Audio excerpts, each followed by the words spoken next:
Hello, everyone, and thank you for watching. All right, today is Sunday, 13 February 2022. It is just after midnight here, coming to you live from Davao, Philippines. Excuse me. And it's a little bit after midnight in California. That is midnight Saturday night, Sunday morning. $1 will buy you 51 pesos. Let's get to the news. My name is Andres Chan. This is Americano Update. And can we have the graphic for Odette and link in? We'll put a link in the description. And okay, there's Commander Daut. He's got lots of subscribers. He certainly doesn't need me to promote his channel. But hey, Commander Daut, man, promote my channel. Get me on your channel. I need more subs and viewers, etc. Or as we say here in the Philippines, or as we call it, Pinas, etc.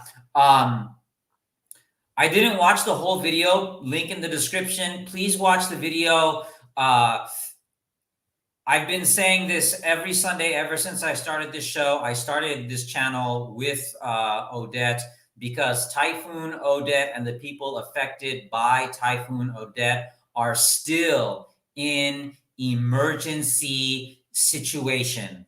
So the people there, they need help. I've actually recently been in contact with somebody with NGO experience or nonprofit experience or both. Anyway, hopefully we'll be able to organize our own private relief effort. But please, everyone in the Philippines who's watching this, spread the word. I also heard from someone that the Philippines is open now, and because the Philippines is open, people are going into Cebu and they are helping out and they are volunteering. That is, foreigners are doing that. Anyway, Cebu, Surigao, Siargao, Bohol, entire communities have still been destroyed, still need water, still need food, still need power, still need internet. Everyone still needs everything, really.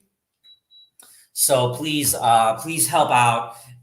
Please click on this video. Please get in touch with me if you can. Like I said, I'm already talking to somebody, and hopefully this person and I will be able to organize some kind of relief mission. And again, to all of the entire Philippines diaspora and to everyone around the world, please send us help. All the millionaires and billionaires in the world, please get on your private jets and come to the Philippines. The people who have been affected by Typhoon Odette, next week it will be 2 months, approximately. Next week it will be 2 months, and I will stay on this story because it is still a story and it is still an emergency situation. People still need water, food, power, communications. They need to rebuild their homes, which have been destroyed, entire communities. So please, anyone who's watching, spread the word. Watch the Commander Daut video. Help out where you can. Try to help out where you can. Okay, let's go to the next story, please. Let's go to that Al Jazeera video. Right, this is great. So I've put in, there should be 4 links in the description. We can keep this graphic for now, but there should be 4 links in the description. Watch all of the videos. You will be caught up on Philippine politics and the presidential elections, which is a little over 2 months away, 2.5 months away. We will be electing a new president. But basically, okay, so full disclosure, I am anti-Marcos. I do not want Marcos to win. I do not want Marcos to be the president of the Philippines. And so just to summarize quickly the history of the Philippines, and if you watched if you watched the my minimalism videos, especially part 3, you will know that I do know my Philippines history. So what happened was the Marcos family. So let's just state the facts, okay? The Marcos family came to power. They were dictators. They declared martial law uh, in the Philippines for 20 years. Uh, Marcos and the First Lady, Imelda Marcos, ruled the Philippines together. Marcos eventually and Imelda, his wife, they were ousted in a revolution, in the People Power Revolution. And Marcos eventually died because his health had deteriorated due to kidney related health issues. So he died. And the Marcos family, we learned recently, funded the Duterte campaign. And so Duterte is now president. He will no longer be president. And now it looks like the son of Marcos, the son of Imelda, perhaps literally a son of a blank, um, will be president. Marcos will be president. And so it certainly looks, all appearances is, it's a deal. It's a deal. Hey, Duterte, man, I'll give you money, but then you have to make my son president after you. Yeah, Imelda, no problem. Walang problema. But my daughter gets to be vice president. So then she'll be president next time. And then both of our families will rule this country, be the de facto leaders. And that's democracy. Okay, so I'm anti Marcos. Full disclosure, I do not want Marcos to be president. I don't think he should be president. It looks like he will be president, but uh, the Philippines, politics in the Philippines is very unpredictable. Politics really, really, I mean, the future is unpredictable. Okay. Some people thought there was no way Duterte is going to win. He's just too foul mouthed. No way. But he won. Same thing in the US with Trump. There's no way he's going to win, but he won. And of course, nobody saw COVID coming, or at least, anything can happen. Um, Anything can happen. I'm a U.S. citizen. They can make me president of the Philippines. Why not? Um, so let me talk a little bit about politics, and hopefully later this week we'll drop another video, not live. It was recorded already, where I give more of a general political commentary, but I'm going to be really specific here. So what I'm going to say is, well, first of all, before Duterte was president, he was the mayor of Davao, and Davao subsequently is a very safe city, but at what cost? Now, I live in Davao, and I like the safety of Davao. That's one thing I like about Davao. It's safe. Uh, a lot of people, I'm not the only one who will say that. This is just an anecdote, but a few years ago, before COVID, my wife and I were leaving Gaisano Mall here in Davao, and this girl in front of us, maybe teenager, maybe 20s, she had her phone in her back pocket, sticking out of her back pocket. And I said to my wife, she can't do that in Manila, can she? And my wife said, no way. There are so many hold-uppers in Manila, pickpockets, etc., etc. But at what cost are we safe? And we're safe because the cops can just kill people. And that's wrong. I don't want to live in fear. Now I'm a white man. It's oh, I don't have my mask. Well, if you can imagine, imagine me wearing my mask. So see, I look Filipino. So if some people see me like this with my mask, they start speaking Bisaya, and then I have to do this. Oh, sorry, English only. And then I have to put my mask back on. Now, or it could be that they know I'm a foreigner and they just don't feel like speaking English. Anyway, but look, in it, we do not know that these people that the cops are killing are guilty because they've never had a trial. There are still no jury trials in the Philippines. Okay, so yes, the city is safer, but I don't like how we got here. If we're a safe city because, and I say I'm not Filipino, but I say we because I live in the Philippines. I don't like how we got here because if we got here by killing people without a trial or extrajudicial killing, then that's not the way to go. Where does it stop? Can the cops just kill people in broad daylight? Where are the families of the people that Duterte has killed or who have been killed while Duterte was mayor or while he was president? Is every mayor is that the answer in Manila? Should the mayor of Manila tell the cops, hey, kill everybody? So where are the family members of those who have been killed? Why isn't the media talking to them? Why aren't they getting platforms? I don't know.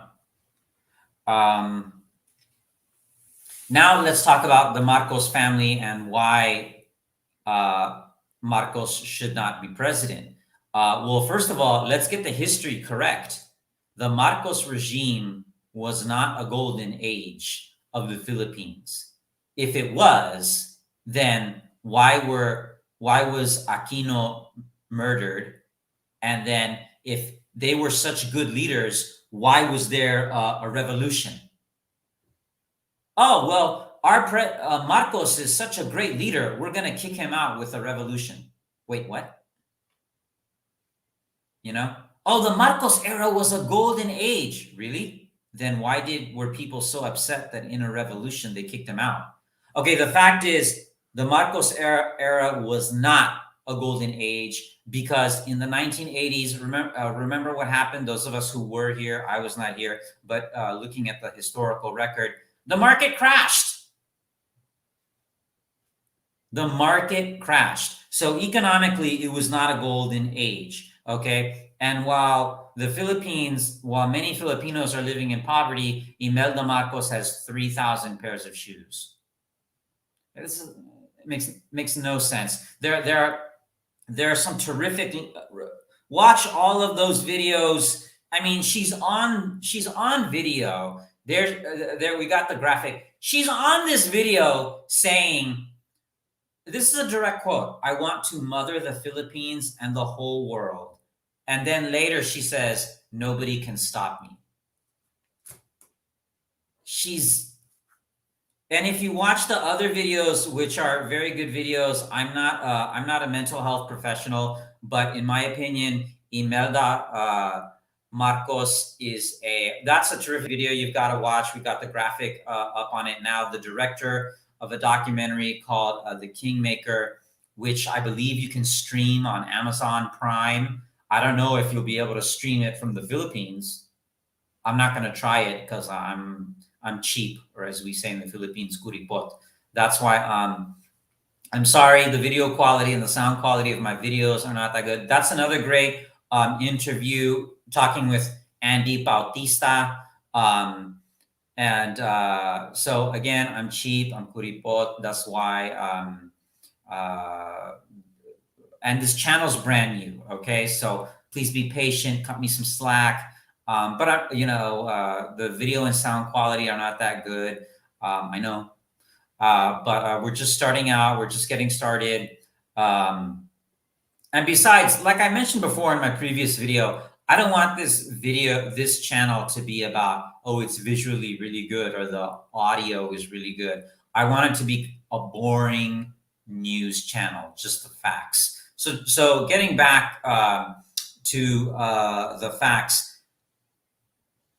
or the fact of my opinion, I'm not a mental health professional. I think Imelda Marcos is a psychopath. I really do. I think that she believes that she can do anything because she has done a lot and gotten away with it. We know for a fact that they stole at least $5 billion from the Philippines, taxpayer money. So those of you who are watching and you support Marcos and you want the Marcos family and the Duterte family to be in control of this country. Look, they took $5 billion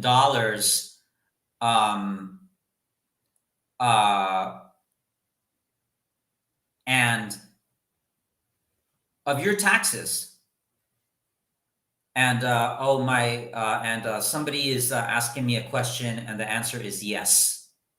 Okay, so actually, what we'll do is we'll edit out a little bit of this video here where I'm talking about the Marcos, my opinion about Marcos. We'll post that later this week, in addition to the other video that we'll post later this week. So hopefully we'll post this channel will post 2 more videos this week. Hopefully we'll spread both of them or just one of them on social media. And hopefully I will be rich and famous. And again, I'm a minimalist. If you've watched my minimalist videos, I don't want to be rich because I want to buy 3,000 pairs of shoes. I only want 1,000 pairs of shoes. Just kidding. No, I want to be rich because I need to make a better YouTube channel. I mean, look at this terrible video and audio quality. Just kidding. No, I want to be rich. As I said in my minimalist videos, I want to be rich because I don't want to worry about money. I hate worrying about money. And by the way, look, I'm not judging. There's nothing wrong with Imelda Marcos having 3,000 pairs of shoes. There's nothing wrong with that. My father is a rich man. Sound problems. My father is a rich man. My grandfather was a rich man. There's nothing wrong with being rich. The problem is that there are all these people in the Philippines and all over the world and the global South and in the United States, richest country in the world, who are living in poverty. So the solution is not to look. Let's say we take away all of Imelda Marcos' shoes. She only has 1 pair of flip-flops. You imagine Imelda Marcos walking around with her dress with her big hair and her big shoulder pads, and you look down and she's wearing flip-flops. That would be a funny video. Anyway, the solution is not to make Imelda Marcos have only 1 pair of flip-flops. That's all she has, and the rest of her shoes, we sell them and we give the money to the poor. The solution is we have to fix the system so that poor people can climb out of poverty. Okay, and the problem is that people fall into poverty and then they stay in poverty. In the United States, it's really bad. There are college professors in the United States who are homeless. That's a fact. Okay, anyway, getting back to the Marcos family, they are murderers. Duterte is a murderer. He has said he doesn't care about human rights. He has said he wants to stick a gun in a woman's private parts and pull the trigger. 300 people disappeared during the Marcos martial law, MML, mixed martial law. Ha ha ha. I just made that up. I'm so witty. I'm so clever. I should be a comedian. Anyway, during the Marcos martial law, not mixed martial law, during the Marcos martial law, 300 people, 300 Filipinos disappeared. What happened to them? We don't know. We do know 3,000 Filipinos died under Marcos martial law. So go tell your friends, I don't want Marcos as president. And they will say, oh, why don't you want Marcos as president? And you can reply by saying, I don't want to see 300 people disappear, more people disappear, and I don't want to see 3,000 more people die. You know, what's going to happen to critics of Marcos? You know, Andy Bautista, he felt like for the safety of himself and his family, he had to leave the Philippines. You know, is that going to happen?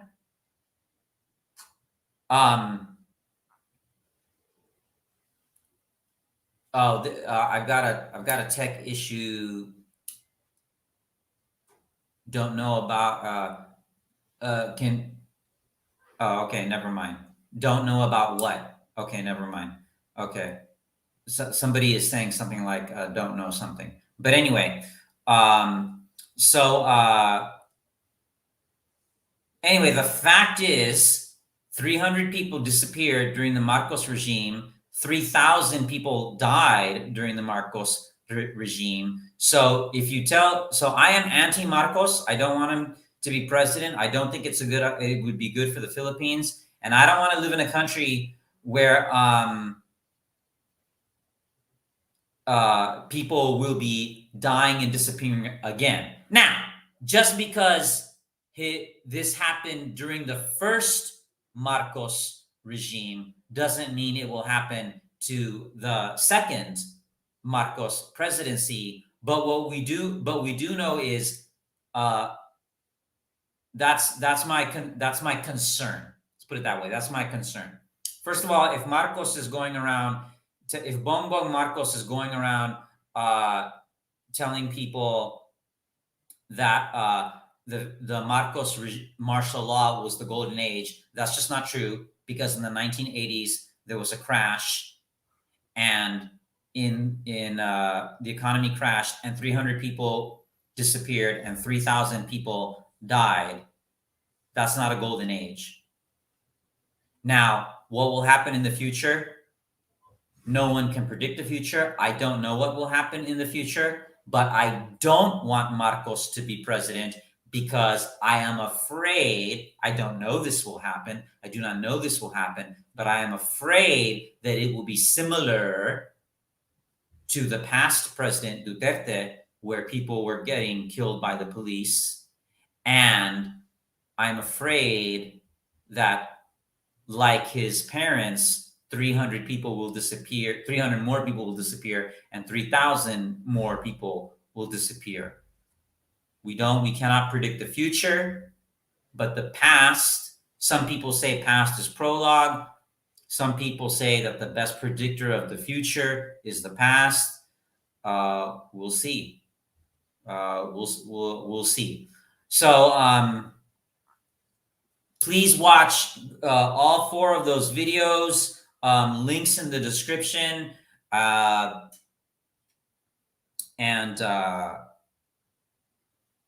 Let's now move on to the next story. I think it's going to be another short show this week. But anyway, so it's Black History Month in the United States, and I want to talk about Kamala Harris. Kamala Harris is the current Vice President of the United States. There she is. Her mother is Indian. Her father is Black. So she comes from a Black background, and I think an immigrant background also. She is the first Indian Vice President of the United States, the first Black Vice President of the United States. And she's the first female president of the United States. Okay, now This is an important moment in Black history because she's Black. She's the Black American history. She's the first Black vice president of the United States, first Black female president of the United States, first Indian female vice president of the United States. But let's remember that she supports the death penalty. There's no death penalty in Canada, and I don't think any European country has the death penalty. Hong Kong does not have the death penalty. Before she was vice president of the United States, she was the attorney general of my state of California. Prosecutors wanted her to prosecute banks for breaking the law. She did not do that. So she, like President Biden, like Trump before Biden, and like Obama before Trump, are not servants of the people. They are the servants of big money, the big banks, Wall Street. So yes, we have a female Black vice president, but things are just staying the same. So that is my critique of Kamala Harris. I don't think she's a good vice president. I think, again, look at the record to inform the current decision, thinking with the future in mind. So you have to have. So I have the past record, the present situation, and what are the possibilities of the future. I have those three things in mind: past, present, future. I don't want her to be president. I'm not a Republican, but I don't want her to be president. I did not want Biden to be president either. I did not want Trump to be president either. It's not a good moment in Black history for Kamala Harris to be up there, but every history has good and bad. So that's my critique. So for this week in Black History Month, that's my critique of Kamala Harris. Next week, I'll have another segment on Black history because February is Black History Month in the United States. And the following week will be the last Sunday of Black History Month. And I'll talk about a little bit about, have a brief story on Black history also.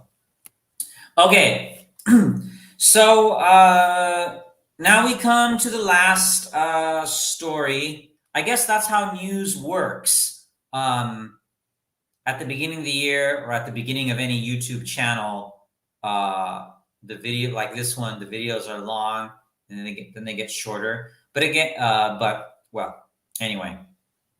So let's talk about Animal Farm. That's this week's book recommendation. Now, I have read the book. It's very short. And now this year, there is a graphic novel, which is a fancy word for a comic book, of the whole book. It's called Animal Farm. I've got it on my shelf. But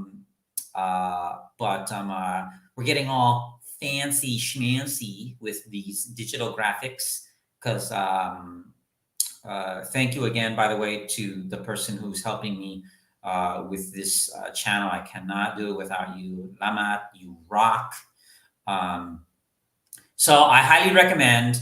I know. Not everybody has time to read a book a week. Maybe I should only do these book recommendations once a month, but this you'll read it quickly. It's short. The Animal Farm, I highly recommend reading the book because it's short, and then reading the comic book as well, or the graphic novel. It's on my shelf. I've read it. It's classic. And so that's my book recommendation for this week. Animal Farm by George Orwell, written by George Orwell, but the pictures in the comic book are by Odyr. I hope his name is not pronounced Odyr. Ha ha ha ha ha. He's if he's a good artist, which he is, does that mean he has good odor? Odyr? Ha ha ha ha. Oh dear. Okay, anyway, so that's my book recommendation for this week. And so that's it for Americano Update. And tune in next week. And hopefully this week we'll drop 2 more videos. And we're working on some other stuff. And hopefully we'll be dropping more videos and just keep adding more content to this channel. Thank you very much for watching. If you're here in Davao, enjoy the rest of your Sunday. And if you're in California, go to sleep or hey, go party. All right. Bye, everybody. Thank you for watching. Bye.